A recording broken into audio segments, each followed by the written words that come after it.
గ్రామ ప్రజలు ప్రతి ఒక్కరికి పేరు పేరున నా ధన్యవాదాలు.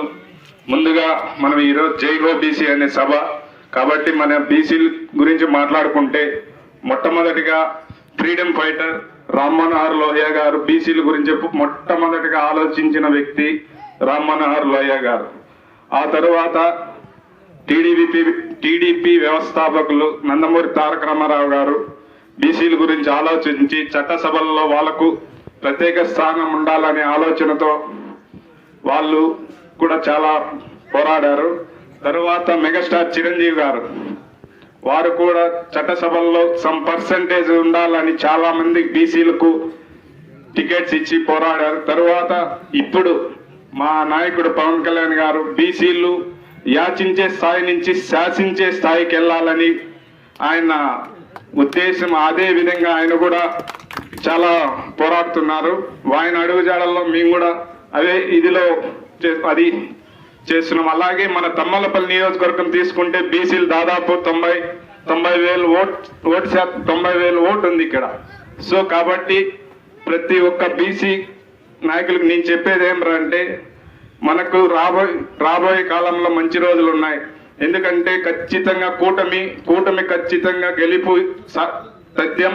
ఇక్కడ ఖచ్చితంగా ప్రతి ఒక్క బీసీ యువతకు నేను చెప్పేది ఏమంటే ఎవరు అధైర్యపడద్దండి, ముందుకు అడిగిలేయండి. కూటమిని గెలిపించే విధంగా ప్రతి ఒక్కరూ ముందుకు అడిగిలేసి ఇప్పుడున్న వైసీపీ పాలనను తరిమికొట్టి మనము విజయం సాధించగలిగితే ఖచ్చితంగా మనకు మంచి రోజులు వస్తాయని నేను గట్టిగా నమ్ముతున్నాను. అలాగే ఇక్కడ నేను ఎక్కువ జుందరపేంట గురించి కొన్ని విషయాలు మాట్లాడతాను. ఎందుకంటే ఇక్కడ నేను చిన్నప్పుడు ఇక్కడే పెరిగాను. చిన్నప్పుడు మేము ఎప్పుడు జుందరపేంటకి రావాలా అనే ఎక్కువ ఆలోచన ఉండేది. ఒక టూరిజం లాగా ఉండేది ఇక్కడ. అలాంటి ప్లేస్ ఇప్పుడు జుందరపేంటలో అందరూ వలస వెళ్ళిపోయినారు. మాక్సిమం అందరూ మదనపల్లి, బెంగళూరు.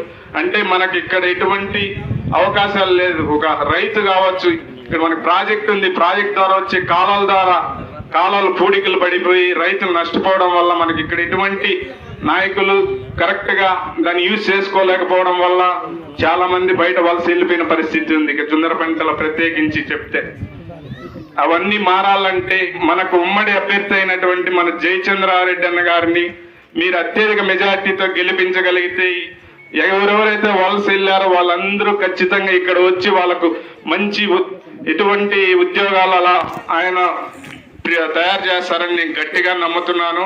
అలాగే మన రాజంపేట ఉమ్మడి అభ్యర్థి అయినటువంటి కిరణ్ కుమార్ రెడ్డి గారు, ఆయన గురించి మనం ముందే తెలుసు కాబట్టి 2010 నుంచి 14 వరకు ముఖ్యమంత్రిగా ఉన్నప్పుడు ఆయన మన ఉమ్మడి చిత్తూరు జిల్లాకి ఎంత డెవలప్ చేశాడనేది ప్రతి ఒక్కరికి తెలుసు.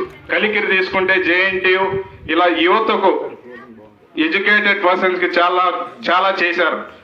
సో కాబట్టి ఆయన కూడా అంత విజన్ ఉన్న వ్యక్తులు వీళ్ళు మనం గెలిపించుకొని మనం ఖచ్చితంగా మన సమస్యలు ఇక్కడ ఏమేమి ఉన్నాయో ప్రతి ఒక్కటి సాల్వ్ చేసుకునే విధంగా ముందుకు అడిగిలేద్దాం. అలాగే